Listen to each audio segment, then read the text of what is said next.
Hello friends, welcome to Astro Vishakha astrology channel. Today I'm going to discuss about the Saturn's transit in the Revati Nakshatra, the constellation of Revati, which is the last constellation or nakshatra in the nakshatra list. It is going to happen on May 17, 2026. This is a great taskmaster. Saturn is now getting into a final gate of the zodiac Pisces. So Revati Nakshatra is the Pisces Nakshatra. So Saturn is moving in a transit which is not just a simple transit. Saturn takes 30 years to finish one circle around Sun. By entering Revati, Saturn is completing his 30 years of karmic journey. So that begins in mid 90s.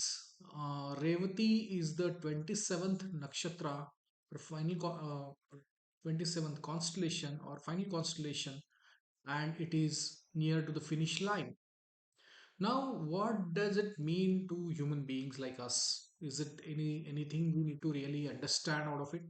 Revati is symbolized by a drum, which is called a news or announcement, and it's like a fish, a journey in the deep sea.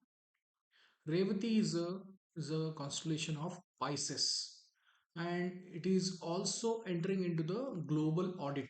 It's like a auditing is going to happen whatever karma you have done in last 30 years, and the systems, the structure, or the position and the personal belief, everything is getting reviewed during this time. You've been running, this has been running for 3 decades. So people have done some good, some bad, not so good karmas, and there has to be some final check. And it doesn't serve your soul's evolution. It is a Saturn in Revati is going to dissolve it. It is going to dissolve some of the karmas of soul. So now let's talk about how this see Revati Nakshatra Lord is Mercury. So now we need to see Mercury's role and in the signs of Pisces, which is a lord of his lord is Jupiter. How this is going to happen? We have to see what kind of conflicts they will face. The Saturn is a practical judge and judge, but in the dream world. So Mercury signifies Mercury represents our intellect, our buddhi, our knowledge, our intelligence, our business, our speech, our social circle. And if Revati is debilitated in the Mercury, basically in the Pisces, it means logic alone will not save you. You have to have some divine compassion. The transformation what Saturn brings is forcing you to move from the intellectual way of smartness to the more of a intuitive wisdom, because Jupiter is a sign lord of Pisces. Pisces talks about the distance, a distinguish or gray area between the reality and the trance and spiritual thoughts. It's an ocean, it's a place of ocean. So you have been asked to settle our karmic accounts. It is gonna karma, it is like the river is coming to an end in the ocean, and it's not a calculator, it's a conscience. And this retrograde warning is also there because you need to know that after 9, Saturn is again moving back to Uttara Bhadrapada, and this is a second look. So anything you missed out, he's asking you to do the final review, because after that in February 2027, when he will enter into Revati again, it is going to conclude the entire accounts, whatever has been there with you. So audit will complete, and your karmic account will be discussed. Either it will be move forward or it will get dissolved. So some of the things will move away from you. The things we have been too attached that will go away from you. So Saturn will make you to go back and do double check. You will ask, because after that you are allowed to enter a new age, a new cycle, and that will be in the Ashwini Nakshatra in Aries in 2027, I believe in June 2027.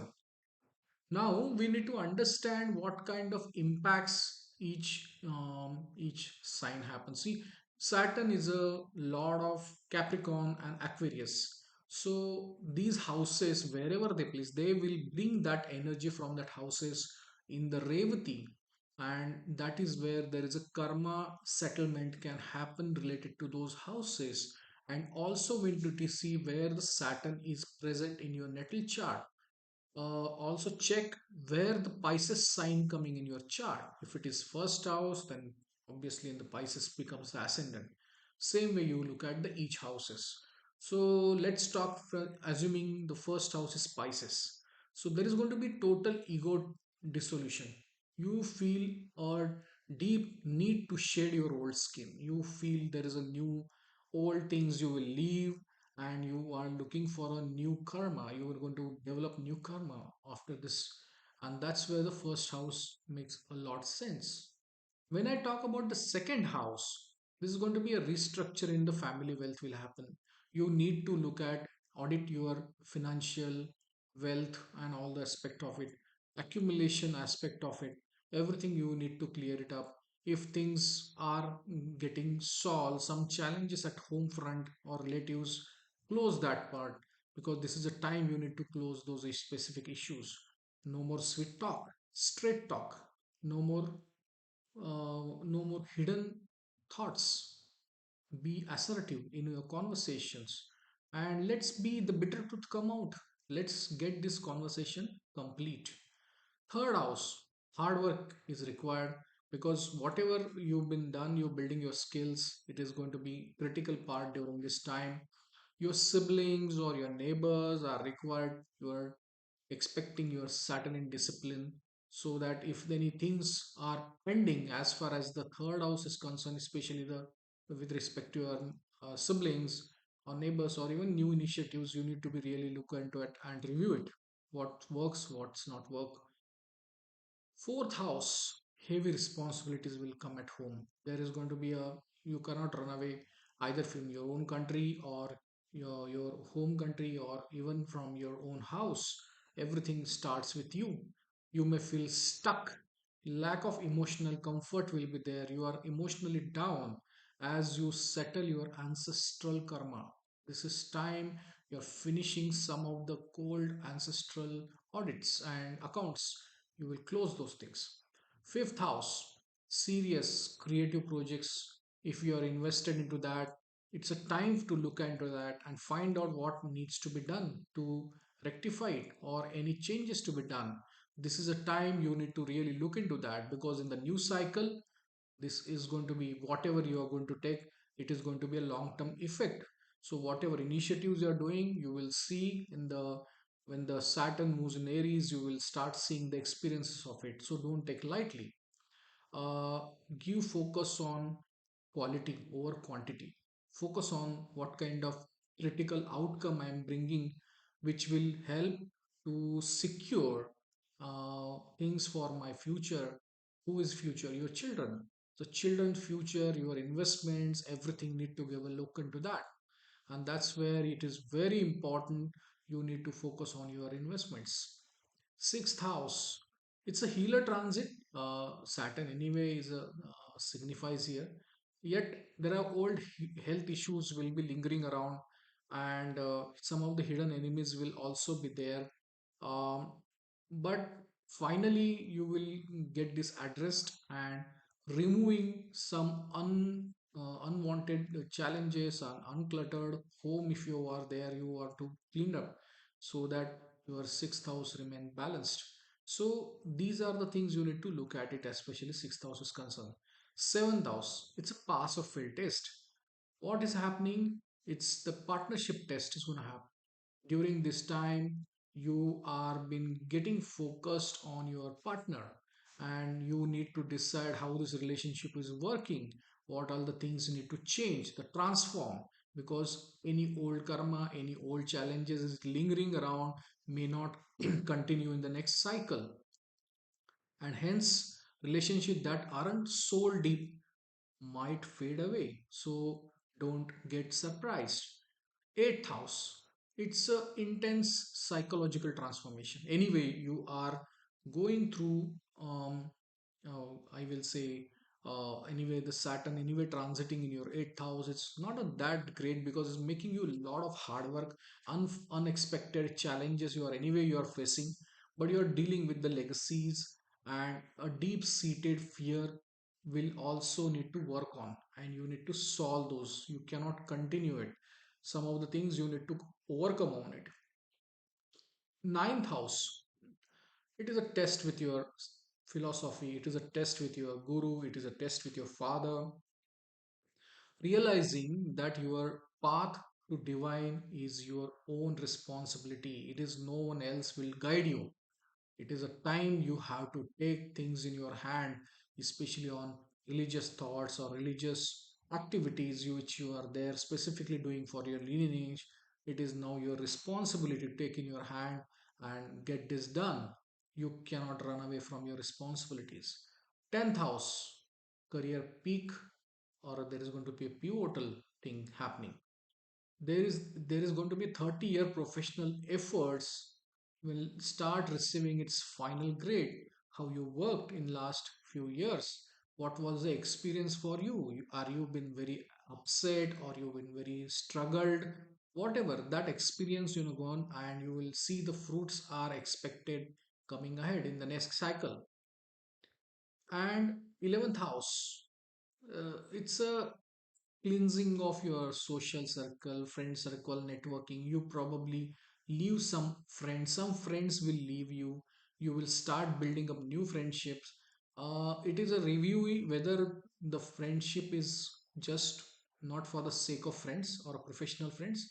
There could be changes, and we should be embracing that changes. And you will like to walk away from social groups that no longer you feel you are aligned, and you probably leave them and with your truth, because Saturn is not all superficial. It is all about deep rooted and very truthful planet. He gives a real faces of people, and you need to take a call on that.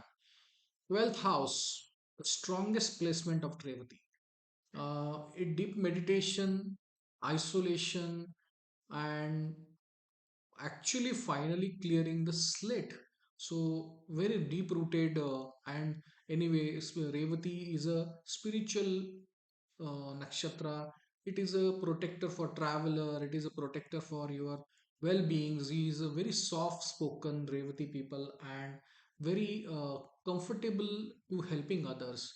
But while doing so, Revati folks is not get drained into the challenge or helping. While helping others, you might lose yourself. That should not happen. Focus on self as well.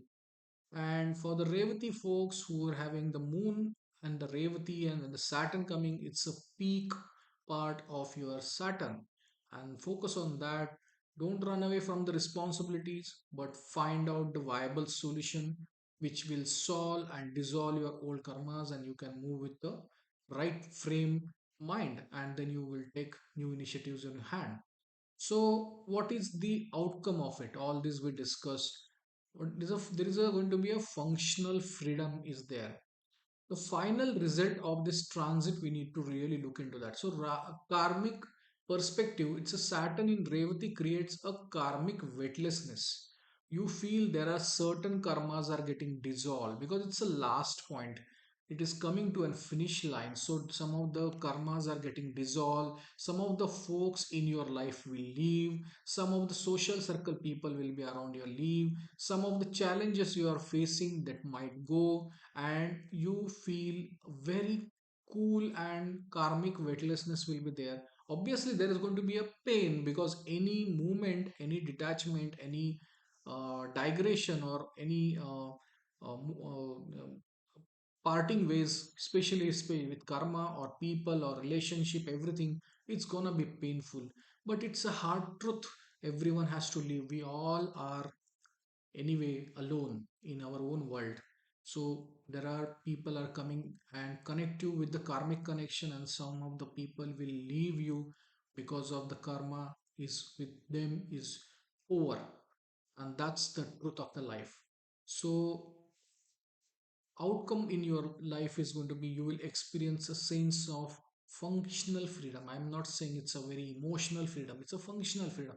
You feel certain activities going away from you and you are just not free, but you are free because you have paid your debt. So debts finishing, it's coming to a karmic, debts are coming to finish. And the conflict you face during this time is a feeling of loss, a feeling of pain, feeling of ending. And these are actually way Saturn is ensuring that you don't just carry a trash for the next 30 years. Keep your storages clean. Why? Because there is a new karma, new cycle, everything is going to start. And I believe this is a time one should stand at the corner of your life and just give a thought. If my baggage is getting clean, it's a golden opportunity me to focus on my good karmas and not getting into any trap of bad karmas. That's what the Saturn is teaching you during the Revati transit.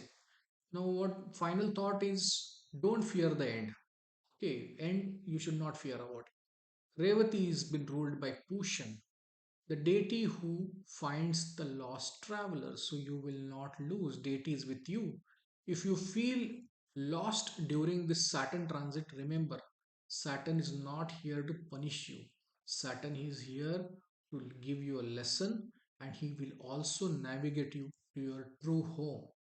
So hope you like my video. If you like it, please like the like my this video and subscribe my channel. And if your friends or family, whoever is having going through some kind of karmic challenges, they probably will be love to hear this video and watch this video. Do share the link with them, and keep connected, and keep praying divine. Even in the difficult times, everything comes in your way. So thank you so much and have a great day.